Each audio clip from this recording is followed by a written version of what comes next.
ആർട്ടിസ്റ്റുകളായിട്ടുള്ള MR Gopakumar ചേട്ടൻ, ചെമ്പിൽ അശോകൻ ചേട്ടൻ, ദിനേഷ് പണിക്കരേട്ടൻ, ഡോക്ടർ രജിത് കുമാർ, രാജ്മോഹൻ ജി, അരിസ്റ്റോ സുരേഷ്, നീന കുറുപ്പ്, വൈഗ റോസ്, അങ്ങനെ ഒത്തിരി ആർട്ടിസ്റ്റുകൾ അണിനിരക്കുന്ന ഒരു ആക്ഷൻ ക്രൈം ത്രില്ലറാണ് കിരാത.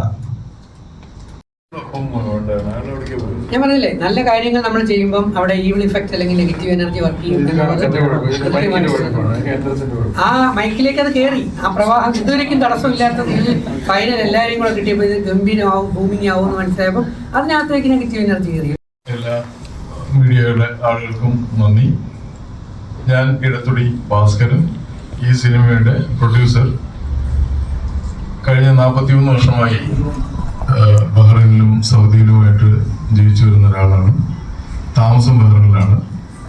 എൻ്റെ വൈഫ് ചന്ദ്രമതി.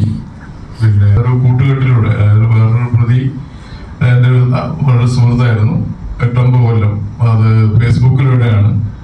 ഫേസ്ബുക്കിൽ പല ചതികളും നമ്മൾ നേരിട്ട് അവര് അനുഭവിച്ച കാര്യങ്ങൾ നമ്മൾ കേട്ടിട്ടുണ്ട്. അതുപോലെ ഉൾപ്പെട്ട ഒരു സംഭവത്തിൽ അങ്ങയുടെ പ്രേരണ കാരണം ഞാനൊരു ഈ ഷോർട്ട് ഫിലിം പറഞ്ഞ പോലെ ഇറക്കാനായിട്ട് തയ്യാറായി. അപ്പൊ അതിന്റെ ഇൻവെസ്റ്റ്മെന്റ് മുഴുവൻ ഞാൻ ഏറ്റെടുത്തു. രണ്ടുപേരും തമ്മിൽ പാതി ഷെയർ ചെയ്തിട്ട് ചെയ്യാന്ന് പറഞ്ഞത്. അയാൾ അവസാനം മുങ്ങി. അപ്പൊ അങ്ങനെ ഇത് പിന്നെ ഈ കഥ മനസ്സിലാക്കിയപ്പോൾ അത് ഷോർട്ട് ഫിലിം ആയാൽ ശരിയാവില്ല, അത് സിനിമ തന്നെ ആക്കണം. അപ്പൊ അത് ഒരുപാട് ചേഞ്ചസ് ചെയ്തു. സ്റ്റാർട്ടിങ് മുതലേ നമ്മളിങ്ങനെ ഓരോ റിവിഷൻ ചെയ്തിട്ട് 4 തവണ റീഷൂട്ട് ചെയ്തിട്ടാണ് ഇപ്പൊ അവസാനം ഇങ്ങനെ ഒരു നല്ലൊരു സംഭവത്തിലേക്ക് എത്തിയിരിക്കുന്നത്. ഈ പടത്തിൽ എല്ലാവിധ ഇൻഗ്രീഡിയൻസും ഉണ്ട്. പടം കിരാത എന്ന പേര് തന്നെ നമുക്ക് ഇൻ ദ ഡെഡ് ഓഫ് നൈറ്റിലാണ്. രാത്രിയിൽ എന്തൊരു ഭീകരത ആണ് ഈ പടത്തിന്റെ ടൈറ്റിൽ തന്നെ. അപ്പൊ ഇതൊന്നൊരു കൊന്നിയിൽ നടന്ന സംഭവത്തെ ആസ്പദമാക്കി ചെയ്ത ഇതാണ്. നരബലി ഏരിയത്തിലുണ്ട്. പിന്നെ ഈവിൾ എഫക്ട്സ്, നമ്മുടെ ഡോക്ടർ കുമാർ പറഞ്ഞ പോലെ എന്താണ് ബ്ലാക്ക് മാജിക് അല്ലെങ്കിൽ ഈവിൾ സ്പിരിറ്റ്, ഇതൊക്കെ കോർത്തിണക്കി നല്ലൊരു കലാവിരുന്ന് ആസ്വദിക്കാവുന്ന രീതിയിലാണ് ഞങ്ങൾ ഈ പടം നിർമ്മിച്ചത്. പടം ഒരു നല്ലൊരു മെസ്സേജാണ് സൊസൈറ്റിക്ക് കൊടുക്കുന്നത്.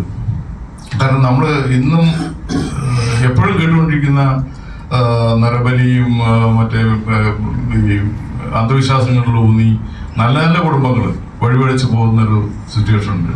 അപ്പൊ അത് ഈ സിനിമ കാണുമ്പോൾ പേരൻസിന്, രക്ഷിതാക്കൾക്ക് നല്ലൊരു മെസ്സേജ് ഉണ്ട്. കോളേജിൽ പഠിക്കുന്ന യുവജനങ്ങൾക്ക് നല്ലൊരു മെസ്സേജ് ഉണ്ട്. സമൂഹത്തിന് നല്ലൊരു മെസ്സേജ് ഉണ്ട്. നമ്മൾ നല്ല രീതിയിൽ നല്ല കൂട്ടുകെട്ടോടെ പോവുകയാണെങ്കിൽ ഇത് പിന്നെ ജീവിതം സുഖകരമായിരിക്കും എന്നൊരു മെസ്സേജ് ഇതിനകത്തുണ്ട്. നടന്നൊരു സംഭവമാണ് ഇലന്തൂർ നരബലി.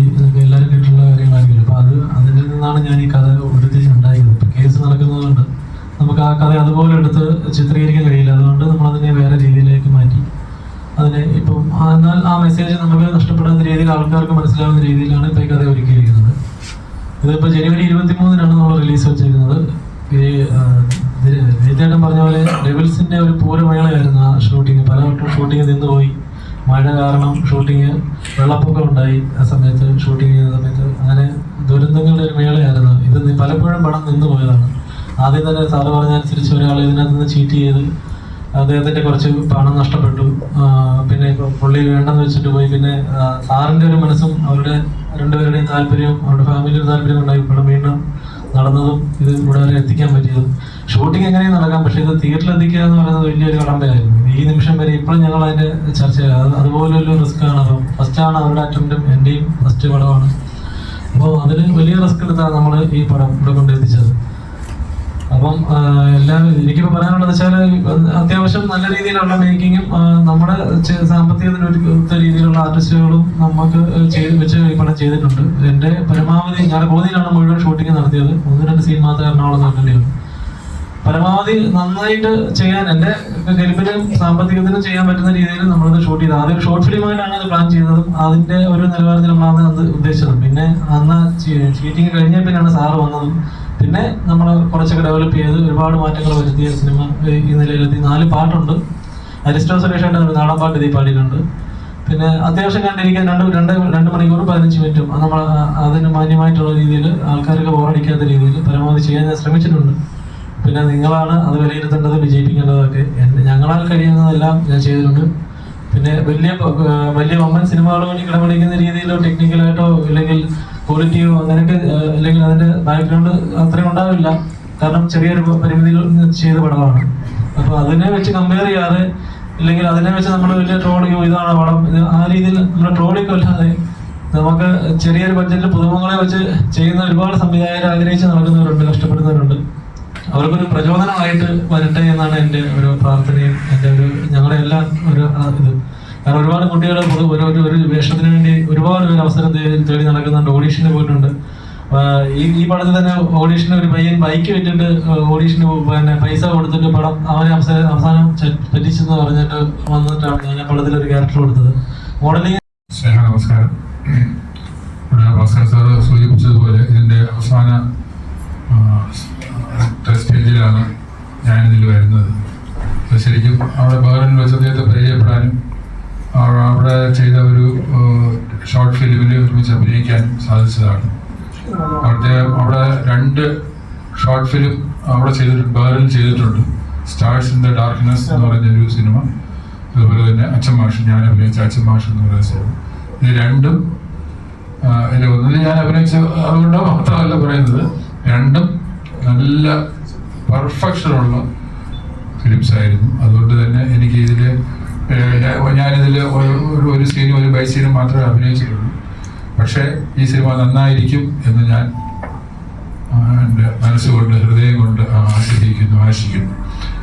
ഇത് ഒരു വിജയമായാൽ ഇതിൻ്റെ ക്രെഡിറ്റ് എന്ന് പറയുന്നത് ഇതിൻ്റെ ഡയറക്ടറാണ്. അദ്ദേഹം നവാഗതനാണ്. അതുപോലെ തന്നെ നവാഗതനായ ഒരു പറ്റ ചെറുപ്പക്കാരുണ്ട് അപ്പോൾ ഇത് വിജയിച്ചാൽ തീർച്ചയായിട്ടും നേട്ടം അവർക്കുള്ളതായിരിക്കും.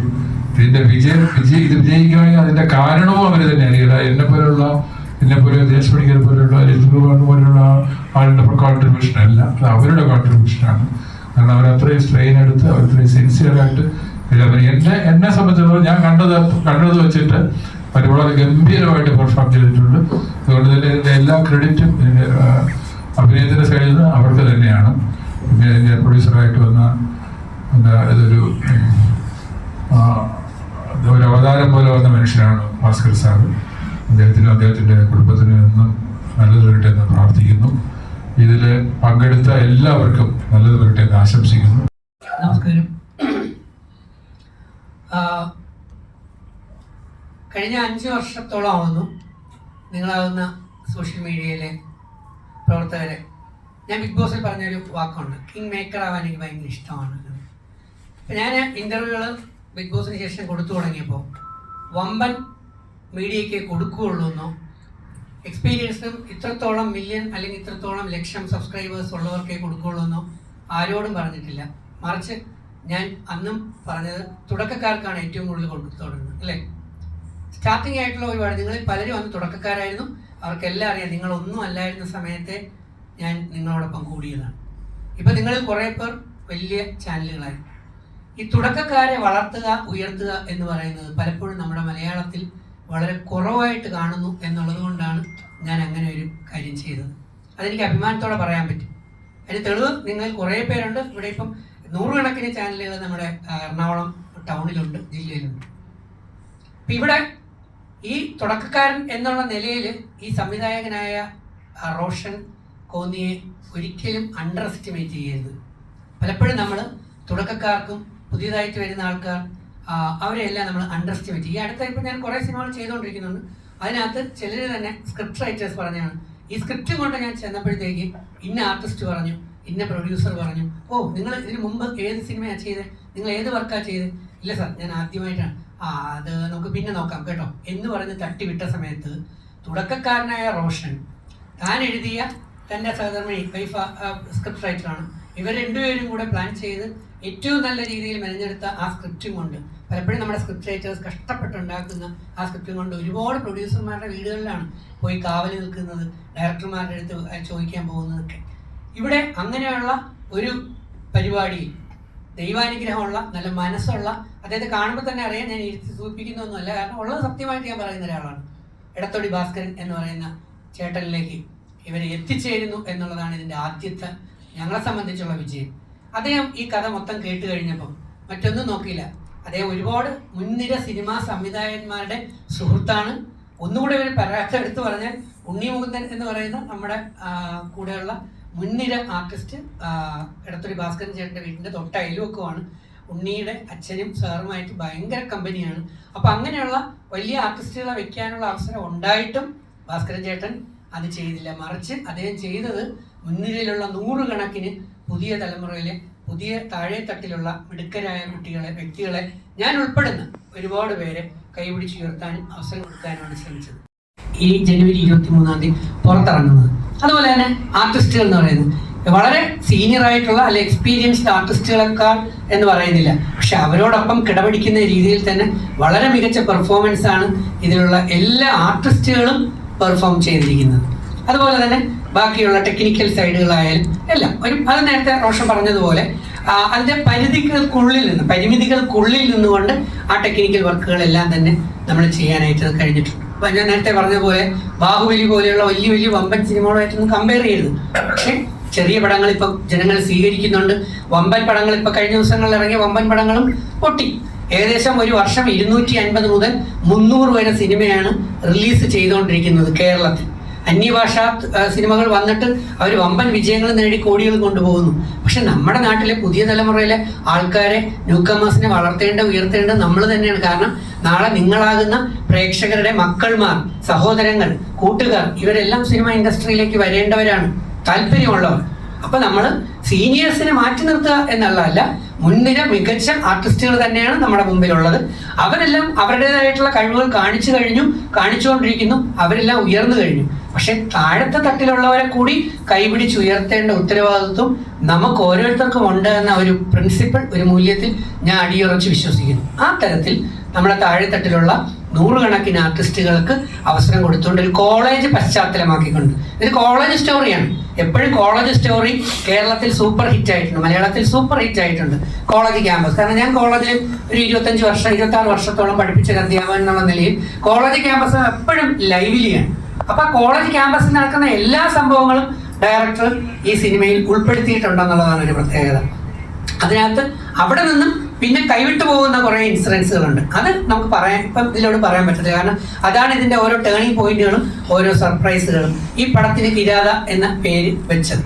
അപ്പം അങ്ങനെ ഏറ്റവും നല്ല രീതിയിൽ അണിയിച്ചൊരുക്കിയ ഒരു കോളേജ് പശ്ചാത്തലത്തിൽ ഇറങ്ങുന്ന ഒരു സിനിമ. അതിൽ നിന്നുകൊണ്ട് അത് വിവിധ വശങ്ങളിലൂടെ അന്ധവിശ്വാസങ്ങളും അനാചാരങ്ങൾക്കും എതിരെ ഫൈറ്റ് ചെയ്യുന്ന കുറച്ച് ടീമുകളും കുറച്ച് മെസ്സേജുകളുമായിട്ട് നമ്മുടെ നാട്ടിൽ ഈ കഴിഞ്ഞ ദിവസങ്ങൾ വരെ അരങ്ങേറിയ ഒരുപാട് സംഭവങ്ങളെ പ്രതിപാദിച്ചുകൊണ്ട് മുമ്പോട്ട് പോകുന്ന ഒരു പടമാണ്. ഞങ്ങൾ ഒരുപാട് തടസ്സങ്ങൾ ഇതിനകത്തുണ്ടായി. നമ്മൾ പല ഇന്റർവ്യൂവിൽ പറഞ്ഞ പോലെ തന്നെ പല രീതിയിൽ സാമ്പത്തിക പ്രോബ്ലം ഉണ്ടായി, അതുപോലെ തന്നെ പ്രകൃതി അനുകൂലമല്ലാതെ തടസ്സങ്ങളുണ്ടായി. തമാശയ്ക്കാണെങ്കിലും PRO അജയ് തുണ്ടത്തിൽ മൈക്കെടുത്ത് കുറച്ച് കാര്യം പറഞ്ഞു വന്നപ്പോഴത്തേക്ക് ഉടനെ തന്നെ ഇതുവരെയ്ക്കും കറണ്ട് പോകാത്ത അല്ലെങ്കിൽ ചാർജ് പോകാത്ത മൈക്ക് പല വട്ടമായിട്ട് ഇത് വെട്ടി വന്നപ്പോഴും ഞാൻ പറഞ്ഞ ഇത്രയേ ഉള്ളൂ, negative energy or black energy. Positive എന്ന് പറയുന്ന സംഭവം നമുക്കുള്ളതുപോലെ തന്നെ നെഗറ്റീവ് എന്ന് പറയുന്ന ബ്ലാക്ക് മാജിക് അല്ലെങ്കിൽ ആന്റി ക്രൈസ്റ്റ് എന്ന് നമ്മൾ ഇന്റർനാഷണലി പറയുന്ന പോലെ ആ പോസ്റ്ററിൽ തന്നെ നോക്കിക്കഴിഞ്ഞാൽ അങ്ങനെ ഒരു സിംബൽ നമുക്ക് കാണാൻ പറ്റും. അത് ലോകം പിടിച്ചടക്കിക്കൊണ്ടിരിക്കുകയാണ്. ആ കാര്യങ്ങൾ തിരിച്ചറിയാൻ പുതിയ തലമുറയിലെ കുട്ടികൾക്കും പ്രത്യേകിച്ച് പാരൻസ് കോളേജിലും സ്കൂളിലും പഠിക്കുന്ന മക്കളുമായിട്ട് വന്ന് തന്നെ ഈ സിനിമ കാണണം. കാരണം ഫാമിലി ഓറിയന്റഡ്, അതുപോലെ ഫ്യൂച്ചർ ലക്ഷ്യമാക്കി കുട്ടികളെ ബോധവൽക്കരിക്കാൻ തക്ക രീതിയിലുള്ള ഒരു റിയലിസ്റ്റിക് ആയിട്ടുള്ള കുറേ സംഗതികളാണ് ഇതിനകത്ത് കാണിച്ചിരിക്കുന്നത്. അപ്പോൾ അതിനെ അതിജീവിച്ചുകൊണ്ട് നമുക്കെപ്പോഴും നല്ല രീതിയിൽ തന്നെ ലൈഫ് മുമ്പോട്ട് പോകണം. ആഘോഷം വേണം എന്നാണ് ഞാൻ പറയുക, വേണ്ടാന്ന് പറയില്ല. പക്ഷെ ഏത് തരം ആഘോഷങ്ങൾ വരുമ്പോഴും അവിടെ ഒരു ശ്രദ്ധ, ഒരു കരുതൽ നമ്മൾ കരുതിയിരിക്കുന്നത് നമ്മുടെ ജീവനും ജീവിതത്തിനും വളരെ ഉപയോഗയോഗ്യമാകും. അതുകൊണ്ട് ഞാനിപ്പോൾ ഇറങ്ങി ഒരു 11ഓളം സിനിമകൾ ഇറങ്ങി, അതിൽ 11ാമത്തെ ഇറങ്ങുന്നു. 32ഓളം സിനിമകൾ 32ാമത്തെ ചെയ്തുകൊണ്ടിരിക്കുന്നു. ഇനി കുറേ എണ്ണം ഇറങ്ങാനുണ്ട്. ഇപ്പോൾ ഗോപിച്ചേട്ടൻ്റെയൊക്കെ വളരെ ജൂനിയറാണ് ഞാനും സിനിമകളുടെ പുറകെ നടക്കുകയാണ്. പക്ഷെ നേരത്തെ പറഞ്ഞ പോലെ പ്രൊഡ്യൂസർ, ഡയറക്ടർ, സിനിമ, ഇത് പ്രൊഡ്യൂസർ ഇല്ലെങ്കിൽ സിനിമ ഇല്ല എന്ന് വിശ്വസിക്കുന്ന ആളാണ്. അപ്പം ആ ചെയ്തു കഴിഞ്ഞിട്ട് നമ്മൾ പോവുകയല്ല, കൂടെ നിന്ന് ആ സിനിമ ഇതാണെന്ന് നിങ്ങൾ ജനങ്ങളെ, പ്രേക്ഷകരെ എല്ലാവരുടെയും മുന്നിലേക്ക് അത് എത്തിച്ചുകൊണ്ട് അത് വിജയിപ്പിക്കാനുള്ള ശ്രമം കൊണ്ടാണ് ഇവരെല്ലാം എന്നെയും കൂടെ ചേർത്ത് നിർത്തിക്കൊണ്ടിരിക്കുന്നത്. അതുകൊണ്ട് പുതുതലമുറ പുതിയ കുട്ടികളെ, പുതിയ കലാകാരന്മാരെ വളർത്താനും ഉയർത്താനും ഇതുപോലെയുള്ള സാമൂഹ്യ പ്രതിബദ്ധതയുള്ള സിനിമകൾ കണ്ട് അവയെ വിലയിരുത്താനും. ഒരു കാര്യം അടിവരായിട്ട് പറഞ്ഞുകൊണ്ട് ഞാൻ നിർത്താം. ചിലപ്പോൾ ചില നെഗറ്റീവ് റിവ്യൂക്കാർ എല്ലാത്തിലും കയറി വരും, വന്നിരുന്ന് അഭിനയിച്ചുകൊണ്ട് തകർത്ത് ചെയ്യും. ഈവൻ ലാലേട്ടൻ ചെയ്യുന്നതിനും നെഗറ്റീവ് റിവ്യൂ ഇടുക, മമ്മൂക്ക ചെയ്തതിൽ നെഗറ്റീവ് റിവ്യൂ ഇടുക. നമ്മൾ ആര് തന്നെ ഇപ്പം എന്തുമാത്രം അവാർഡ് വാങ്ങിച്ച ആർട്ടിസ്റ്റുകളാണ് അവരെല്ലാം, ആര് ചെയ്താലും കുറച്ച് അറ്റൻഷൻ കിട്ടാനും കുറച്ച് യൂട്യൂബിലൂടെ റീച്ച് കിട്ടാനും പണം കിട്ടാനും വേണ്ടി കോടികൾ ചിലവാക്കി എടുക്കുന്ന പടത്തിന് നെഗറ്റീവ് റിവ്യൂ ഇട്ട് പറയുന്ന എന്തെങ്കിലും വന്നാൽ നിങ്ങൾ അത് വിശ്വസിക്കരുത്. നിങ്ങൾ പോവുക, കാണുക, കണ്ടിട്ട് നിങ്ങൾ വിലയിരുത്തുക, അതാണ് വേണ്ടത്. അങ്ങനെ കിരാത എന്ന് പറഞ്ഞ സിനിമ എല്ലാ പ്രതിസന്ധികളെയും അതിജീവിച്ചുകൊണ്ട്, ഈവൻ സെൻസർ ബോർഡ് പോലും ആദ്യം നമ്മൾ കൊടുത്തതിന് കൊണ്ടുപോയി കുറേ ഭാഗം കട്ട് ചെയ്തിട്ട് റീഷൂട്ട് ചെയ്തുകൊണ്ടുവരാൻ പറഞ്ഞതിൻ്റെ ഫലമായിട്ട് വീണ്ടും ഞങ്ങൾക്ക് അത് ചെയ്യേണ്ടി വന്നു. പക്ഷെ അതിന് ഗുണപരമായി തന്ന കൂടുതൽ കാര്യങ്ങൾ ചേട്ടൻ നേരത്തെ പറഞ്ഞ പോലെ അതിലേക്ക് വരാനായിട്ട് പറ്റി. അതിൻ്റെ സെൻസർ സർട്ടിഫിക്കറ്റും കിട്ടി. ഈ സിനിമ ജനങ്ങളുടെ അടുത്ത് പ്രദർശിപ്പിക്കണം എന്നുള്ളതാണ് സെൻസർ സർട്ടിഫിക്കറ്റിൽ വന്നിരിക്കുന്നത്. അപ്പോൾ അത് നിങ്ങളുടെ മുമ്പിൽ എത്തുകയാണ്. ഞങ്ങളെല്ലാം പ്രോത്സാഹിപ്പിക്കണം, വളർത്തണം. അത് നിങ്ങൾക്ക് എന്തായാലും നമ്മുടെ സമൂഹത്തിനൊരു ഗുണമായിരിക്കും. അതാണ് കിരാത. ജനുവരി 23 നിങ്ങളുടെ അടുത്തുള്ള തിയേറ്ററുകളിൽ സംഭവം റിലീസ് ചെയ്യും. കുറച്ച് ദൂരെയാണുള്ളതെങ്കിൽ അത് കണ്ടെങ്കിലും ഞങ്ങളോട് സഹകരിക്കുക, പുതുതലമുറയെ പ്രോത്സാഹിപ്പിക്കുക. അല്ല, ഇത് തന്നെയാണ് നമുക്ക് വേണ്ടത്. ഒരു സെക്കൻഡ് ചേർത്ത് തന്നെ പറയാം. ഈ പറഞ്ഞ PRO പറഞ്ഞ പോലെ കാലിൽ കിടക്കുന്ന ചെരുപ്പിന് പോലും ഒരു കരുതൽ. ആ കെട്ടൽ എന്ന് പറയുന്ന കെട്ടൽ അവിടെ ഇല്ലെങ്കിൽ കരുതൽ പോയി നേരെ ഞാൻ കഴിഞ്ഞ ദിവസം 2 മാസം മുമ്പ് വീണ പോലെ കുഴ ഒടിഞ്ഞ് താഴേക്ക് പോകും. അങ്ങനെ ഒരു സ്റ്റൂൾ പോലെയുള്ള ചെരുപ്പാണ് സ്ക്രിപ്റ്റ് റൈറ്റർ ഇട്ടേക്കുന്നത്. പക്ഷെ കരുതൽ മുകളിലുണ്ട്, ഒരു വടം കൊണ്ട് കിട്ടിയിട്ടുണ്ട്. Thank you. അത് നമ്മളൊക്കെ ഇട്ടല്ലേ പറ്റൂ, കാരണം നീളമില്ലാത്തവരെന്താ ചെയ്യാം. സോ ഞാൻ ഹീൽസ് ഇട്ടതിന്റെ മെയിൻ കാരണം അതൊന്നുമല്ല, ഞാൻ മോഡലിംഗ് ചെയ്യുന്നുണ്ട്. ഇതിൽ ആക്ട് ചെയ്ത എല്ലാ കുട്ടികളും മോഡലിംഗ് ഫീൽഡിൽ തന്നെ വന്നവരാണ്. കാര്യം എനിക്ക് നോർമലി കാസ്റ്റിംഗ് ഒന്നും ആവശ്യം വന്നില്ല, കാരണം ഇവരെല്ലാം എൻ്റെ ഫ്രണ്ട്സ് തന്നെയാണ്. ഇപ്പോൾ അതിലി ആണെങ്കിലും അൻവർ ആണെങ്കിലും സച്ചിൻ ആണെങ്കിലും ഇതിൽ മറ്റുള്ള ക്യാരക്ടറെല്ലാം ആരൊക്കെ ആണെങ്കിലും അതെല്ലാം മോഡലിംഗ് ഫീൽഡിൽ തന്നെ വന്നവരാണ്. പിന്നെ അതുപോലെ തന്നെ ഇത് സ്ക്രിപ്റ്റ് എഴുതിയെന്ന് വെച്ച് കഴിഞ്ഞാൽ നമ്മുടെ നാട്ടിൽ നടന്നൊരു സംഭവമാണ്. സോ അതിനെ ബേസ് ചെയ്ത് അതുക്കും അപ്പുറമുള്ളൊരു സ്റ്റോറി ക്രിയേറ്റ് ചെയ്തൊരു സംഭവമാണ്. ഇപ്പോൾ ഈ സ്ക്രിപ്റ്റ് കഴിഞ്ഞ് ഷൂട്ട് കഴിഞ്ഞിട്ടാണ് ഇപ്പോൾ കുറേ ഇങ്ങനത്തെ ന്യൂസുകളും മറ്റുള്ള കാര്യങ്ങളൊക്കെ വരുന്നത്. നരബലിയെ പറ്റി കുറേ ന്യൂസ് വന്നിട്ടുണ്ട്. അപ്പോൾ അത് വെച്ച് നോക്കുമ്പോൾ ഇതും കമ്പയർ ചെയ്ത് നമ്മൾ ഇപ്പോഴും ഞാൻ പറയുന്നുണ്ട്, ഈ ഷൂട്ട് റിലീസായിരുന്നെങ്കിൽ എല്ലാവരും പറഞ്ഞേനല്ലോ, അയ്യോ ഇത് കണ്ടിട്ടാണോ ഇനി ഇങ്ങനെ ചിന്തിച്ചേന്നുള്ള ഒരു ഇതും തോന്നിയിനെ. എന്തോ ഭാഗ്യത്തിന് എന്തായാലും റിലീസിന് മുമ്പാണ് ഇങ്ങനത്തെ കേസും മറ്റുള്ള കാര്യങ്ങളൊക്കെ വന്നിരിക്കുന്നത്. അതുപോലെ തന്നെ ഇതിൽ അഭിനയിച്ച കുട്ടികൾ വളരെയേറെ കഷ്ടപ്പെട്ട് സ്ട്രഗിൾ ചെയ്ത് ആണ് ഈ സിനിമ ചെയ്തിട്ടുള്ളത്. കാരണം ഇത് ഷൂട്ട് ചെയ്തിരുന്ന സമയത്തൊക്കെ വലിയ മഴയും വെള്ളപ്പൊക്കവും ഒക്കെ ആയിരുന്നു. അച്ചൻകോവിലാറിനെ പറ്റി അറിയാം, വളരെ വലിയ കുത്തൊഴുക്കുള്ള ഒരു നദിയാണ്. അതിൻ്റെ കയത്തിനടുത്ത് തന്നെയാണ് അതിലെ 2 പെൺകുട്ടികൾ ആറ് കടന്ന് അക്കരയ്ക്ക് പോകുന്ന ഒരു സീൻ ഷൂട്ട് ചെയ്യേണ്ടതായിട്ടുണ്ടായിരുന്നു. ആ സമയത്ത് വളരെ ഒഴുക്കുള്ള, അതായത് കാല് തെറ്റിയാൽ കയത്തിലേക്ക് പോകുന്ന അതിൻ്റെ അടുത്ത് വരെ പോയി നിന്നിട്ട്, അതായത് അരക്കപ്പും വെള്ളത്തിൽ ആ ഒഴുക്കിൽ നിയന്ത്രിച്ചുകൊണ്ട് നിന്നിട്ട് വരെ അവരിതിനു വേണ്ടി സ്ട്രഗിൾ ചെയ്തിട്ട് ഇത് ചെയ്യുകയുണ്ടായിട്ടുണ്ട്. അത് ഓരോ പ്രശ്നങ്ങൾ ഉണ്ടാകുമായിരുന്നു. ഇപ്പം നമ്മൾ ആദ്യം തന്നെ ഷൂട്ടിങ് ചീറ്റ് ചെയ്തോടെ തന്നെ ഷൂട്ടിങ് സ്റ്റോപ്പ് ആയിരുന്നു. അതൊക്കെ ഈ കഥ തുടങ്ങിയ പോലെ അങ്ങനെ വരുന്നുണ്ട്. അങ്ങനെയുള്ള നെഗറ്റീവ് പ്രശ്നങ്ങൾ കൂടെ ഉണ്ടാകുന്നുണ്ട്. പിന്നെ മഴയായിരുന്നു, നിക്കക്കല്ലില്ലാത്ത മഴയായിരുന്നു. ഓരോ ദിവസം രാവിലെ നല്ല തെളിഞ്ഞിരിക്കും, ഷൂട്ട് സ്റ്റാർട്ട് ചെയ്ത് ക്യാമറ റോൾ ചെയ്യുമ്പോഴത്തേക്ക് താഴെ എടുക്കുന്നുണ്ട്. പിന്നെ ഇത് പൊളിച്ചോണ്ട് പോകും. പിന്നെ ഈ വരുന്നവരെല്ലാം അവിടെ ആ ദിവസത്തെ ആൾക്കാർ മുഴുവനും വന്ന് സ്റ്റേ ആയിരിക്കും. അങ്ങനെ ഒരുപാട് നഷ്ടങ്ങൾ അങ്ങനെ സംഭവിച്ചു. പിന്നെ വെള്ളപ്പൊക്കം, ഒരു കുട്ടി ഇതുപോലെ ഷൂട്ടിങ് ഇറങ്ങിയ സമയത്ത് ഉരുള് പൊട്ടി അച്ചൻകോവിലാറ് വെള്ളം മേളിക്കൂടെ വന്നുകൊണ്ടിരിക്കുക. ഷൂട്ടിങ്ങിന് ആള് നടുക്ക് നിൽക്കുക, ആറ്റിന് നടുക്ക്. പിന്നെ ഇതിനെ കയറ്റി ഞങ്ങൾ എടുത്ത പാടും വലിയ ബുദ്ധിമുട്ടായിരുന്നു അതൊക്കെ. അങ്ങനെ ഒരു സ്ട്രഗിൾ ഉണ്ടായിട്ടുണ്ട്. ആ കുട്ടികൾ രണ്ടുപേരും പോകേണ്ടതായിരുന്നു, അറിഞ്ഞില്ല. വെള്ളം കലക്കവെള്ളം അങ്ങനെ വെളിയൊന്നുമില്ല. അത് ഷൂട്ടിങ്ങിൽ തന്നെ അത് കാണുമ്പോൾ അറിയാം സിറ്റുവേഷനൊക്കെ. അങ്ങനെ ബന്ധപ്പെട്ട കേസുണ്ട്. അഡൽസുള്ളിയായിട്ട് അങ്ങനെ ഒന്നുമില്ല. അത് ബ്ലഡ് കാണിക്കാൻ ചില സീക്വൻസ് കാണിക്കേണ്ടി വന്നതുകൊണ്ട് സെൻസർ പറഞ്ഞു സർട്ടിഫിക്കറ്റ് തരാൻ പറ്റത്തുള്ളൂ. വലിയ മാസ്ക് ചെയ്യാനാണെങ്കിൽ പിന്നെ നമ്മൾ ചെറിയ പടമല്ല, ഫുള്ള് മാസ്ക് ചെയ്തുകൊണ്ട് അതിന്റെ ക്വാളിറ്റി ബാധിക്കേണ്ടതെന്ന് വെച്ച് കഴിഞ്ഞാൽ ശരിയായ സർട്ടിഫിക്കറ്റ് ആയിക്കോട്ടെ എന്ന് പറഞ്ഞു. അല്ലാതെ അതിനകത്ത് ഒത്തിരി വൾഗറായിട്ടുള്ള സീക്വൻസ് ഒന്നുമില്ല. അത് കഥാതത്വമായിട്ട് ബന്ധപ്പെട്ട് സീക്വൻസ് വരുന്നുണ്ട്. അങ്ങനെയാണ് പ്ലാൻ ചെയ്തത്. ഇവിടെയൊക്കെ പറഞ്ഞപ്പോഴത്തേക്ക് നരബലി എന്നുള്ള വാക്ക് കേട്ടപ്പോൾ അതുകൊണ്ടിട്ട് ആരും ടെൻഷൻ ചെയ്യാനുള്ള സാധനമൊന്നുമല്ല. അത് മാത്രമൊന്നും അല്ല അതിനകത്തുള്ളത്. അത് ഒരു ബേസിക് ആയ ചെറിയ ത്രെഡ് എന്നുള്ള സംഭവം മാത്രമേ ഉള്ളൂ. അല്ലാതെ ഇത് കേൾക്കുമ്പോൾ അയ്യോ നരബലിയാണ് അങ്ങനെയാണ് ഇങ്ങനെയാണ് തെറ്റിദ്ധരണ. ഞാനിവിടെ ചിലർ പറയുമ്പോൾ ഞാൻ ആകെ ടെൻഷൻ അടിച്ചിരിക്കുകയായിരുന്നു. കാരണം അയ്യോ നമ്മുടെ പ്രേക്ഷകരിപ്പോൾ ഞാൻ നരബലിയെ കുറിച്ചാണ് ആലോചിക്കുക. ഇനിയിപ്പം ഇത് മൊത്തം നരബലികളാണോ നടക്കുന്നത്? അങ്ങനെയല്ല. ഇത് നമ്മൾ ഒരുപാട് കണ്ടന്റുകൾ കൊടുത്തു പോകുമ്പോൾ അതിനകത്ത് പ്രതിപാദിച്ചു പോകുന്ന ഒരു ചെറിയ മെസ്സേജാണ് ഈ ഒരു സാധനം. പക്ഷെ അത് എന്തുകൊണ്ട് സംഭവിക്കുന്നു അതാണ് നമ്മൾ കാണേണ്ടത്. വെറുതെ ഒരാൾ വീട്ടിൽ നിന്ന് വിളിച്ചു പിടിച്ചുകൊണ്ട് പോകുന്നു എന്നുള്ളതല്ല. പല സിറ്റുവേഷനുകൾ എങ്ങനെയാണ് സംജാതമാകുന്നത്? നമ്മളുടെ ശ്രദ്ധക്കുറവാണോ, അശ്രദ്ധയാണോ, അതോ മറ്റേതെങ്കിലും ഗൂഢതന്ത്രങ്ങളാണോ? എന്തുകൊണ്ടൊക്കെയാണ്, ഏതൊക്കെ രീതിയിലാണ് ഇങ്ങനെയുള്ള സംഭവങ്ങൾ നടക്കാനുള്ള സാധ്യത? അതോ നമ്മളെ ബ്രെയിൻ വാഷ് ചെയ്തതാണോ? അതോ നമുക്ക് വേണ്ടി കൂടോത്രങ്ങൾ ചെയ്തും കൂടുതൽ കാര്യങ്ങൾ നേടിയെടുക്കാമെന്ന് നമ്മളെ ഇരയാക്കുന്ന കുറേ മന്ത്രവാദിനികളുണ്ട്. ഇനി അവരുടെ പ്രവർത്തനമാണോ? ഇങ്ങനെ ഇത് പല രീതികളിലാണ് നമ്മളെ കുട്ടികളെ, നമ്മളെ വ്യക്തികളെ, ഇത് കൊച്ചു കുട്ടികളല്ല, നേരത്തെ പറഞ്ഞ യൂത്ത് പോലെയുള്ളതും പ്രായമുള്ളവരെല്ലാം സ്വാധീനിക്കുന്ന കുറേ ഘടകങ്ങൾ ഇതിനകത്ത്. ചേട്ടന് ഈ കൂടോത്രത്തിലൊക്കെ വിശ്വാസമുണ്ടോ? ഇല്ല, ഞാൻ ഈ നല്ല മനുഷ്യനിലാണ് വിശ്വാസം. എപ്പോഴും അത് തന്നെയാണ്. നല്ല മനുഷ്യനാണ് നമ്മൾ ലോകത്തെ കൊണ്ടുപോകുന്നത്. അതിന് ഇടയ്ക്ക് ചിത്ത മനുഷ്യരില്ല എന്നല്ല, ചിത്ത മനുഷ്യരുണ്ടാവും, നമ്മൾ മൈൻഡ് ചെയ്തില്ല. ആരെങ്കിലും ചേട്ടനെതിരെ കൂടോത്രമൊക്കെ ചെയ്തിട്ടില്ല? അതൊക്കെ ഉണ്ടാവും, അവരൊക്കെ നശിച്ചു പോയിട്ടുണ്ടാവും, ഉറപ്പാ. ഇത് തന്നെ ഞാൻ നേരത്തെ പറഞ്ഞത്, നമുക്കെതിരെ കൂടോത്രങ്ങൾ അല്ലെങ്കിൽ നെഗറ്റീവ് എനർജി, ബ്ലാക്ക് എനർജി ചെയ്ത് പ്രവർത്തിക്കുമ്പോൾ അത് അല്പസമയത്തേക്ക് അവർക്ക് ഗുണമാവും. കുറച്ച് കഴിയുമ്പോൾ അത് ലൈഫ് ലോങ് അവർക്കും അവരുടെ വംശത്തിനും പരമ്പരയ്ക്കും മക്കൾക്കും അല്ലെങ്കിൽ ആ കുടുംബത്തിൽ തന്നെ അത് വാഞ്ഞടിച്ച് നെഗറ്റീവായിട്ട് പോകും എന്നുള്ളൊരു സംശയമൊന്നുമില്ല. പിന്നെ എനിക്ക് ചേട്ടൻ പറഞ്ഞ പോലെ ചേട്ടൻ നല്ലൊരു വെളിച്ചത്തിൽ നല്ല ഉഗ്രൻ ആർട്ടിസ്റ്റാണ്.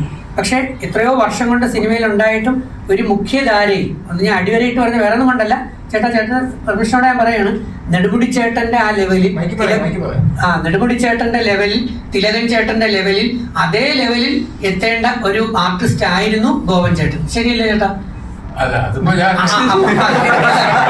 നെടുമുടി ചേട്ടന്റെ ലെവലിൽ, നെടുമുടി ചേട്ടന്റെ ലെവലിൽ, തിലകൻ ചേട്ടന്റെ ലെവലിൽ അങ്ങനെ ഒരു മുൻനിരയിലെ ഏറ്റവും സൂപ്പറായിട്ടുള്ള ഒരു നല്ല ക്യാരക്ടർ അല്ലെങ്കിൽ ആ ലെവലിൽ എത്തേണ്ട ചേട്ടൻ ഇപ്പോഴും ഈ കുറച്ച് ബാക്കിൽ നിൽക്കുന്നുവെങ്കിൽ ഞാൻ പറയാം ഏതോ കൂടോത്രങ്ങളും ഏതോ നെഗറ്റീവ് എനർജി ഏതോ ഉണ്ടായിട്ടുകളും ഒക്കെ ചേട്ടനെതിരെ പ്രവർത്തിച്ചതിന്റെ ഫലം തന്നെ ആയിരിക്കാനുള്ള സാധ്യത. കാരണം ഈ ഇൻഡസ്ട്രിയിൽ ഇത് കൂടുതലുണ്ട് എന്നുള്ളത് പലർക്കുമുള്ള അത് ഒരു രഹസ്യമായ പരസ്യമായിട്ടുള്ളൊരു സംഭവമാണ്. നമ്മൾ നോക്കിയാൽ മതി. ഇപ്പം രജനീകാന്ത് സാറിനായാലും ഇപ്പം ലാലേട്ടൻ്റെ കഴുത്തിലായാലും കയ്യിലായാലും അതുപോലെ പല ആർട്ടിസ്റ്റുകളുടെ കയ്യിലായാലും പലതരം മാലകളും അല്ലെങ്കിൽ അതിൻ്റെതായ ജപമാലകളും ഒരു പ്രത്യേക പോസിറ്റിവിറ്റി. കാരണം അടിച്ചിടരുത് അല്ലെങ്കിൽ വീണ് പോകരുത് എന്ന് വിചാരിച്ചിട്ട് ഉള്ളൊരു സംഭവമാണ് ഞാൻ ഉദ്ദേശിച്ചത്. അതുകൊണ്ട് ചേട്ടൻ നല്ല മനുഷ്യരെ വിശ്വസിക്കുന്നു, എല്ലാവരും നല്ല മനുഷ്യരാണ്.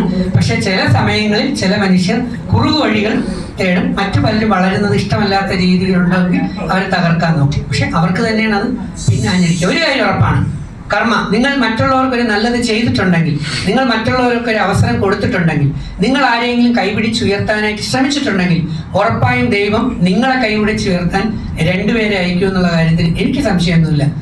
ഈ ബെസ്റ്റ് ആക്ടർ അവാർഡ് കൊടുക്കുന്നത് നായക കഥാപാത്രങ്ങൾ ചെയ്യുന്നവർക്കാണ്. അത് എഴുതി കൊടുക്കണം, നേരത്തെ എഴുതി കൊടുക്കണം, ആരാണ് ഇതിൽ ഹീറോ ഹീറോയിൻ അങ്ങനെ എഴുതി കൊടുത്താലേ കിട്ടുള്ളൂ. വിധേയന്റെ കാര്യത്തിൽ എന്റെയും മമ്മൂട്ടിയുടെയും പേര് എഴുതി കൊടുത്തിട്ടുണ്ട് നായകന്മാർ. ഞാൻ സ്കൂളിൽ പഠിക്കുന്ന സമയം തൊട്ട് ചേട്ടന്റെ സീരിയലുകൾ കാണാൻ തുടങ്ങി. അതാ ഞാൻ പറഞ്ഞത്, അത്രയും എക്സ്പീരിയൻസ് ഉണ്ട് ചേട്ടൻ. ആ സ്ഥലത്ത് സിനിമയിലെ ഏറ്റവും ഉന്നതങ്ങളിൽ എത്തേണ്ട. സിനിമയിലെ ഞാൻ ആദ്യം ഒരു കാര്യം കൂടെ പറഞ്ഞേക്കാം. സിനിമയിൽ ആദ്യം അഭിനയിക്കുന്ന എന്റെ പുറകോശമാണ്. ഭരത് ഗോപി സംവിധാനം ചെയ്ത സിനിമ ഉണ്ട്, നിങ്ങളാരും കണ്ടിട്ടില്ല എന്നുള്ള ഉറപ്പാണ്. കാരണം അത് റിലീസ് ആയിട്ടില്ല.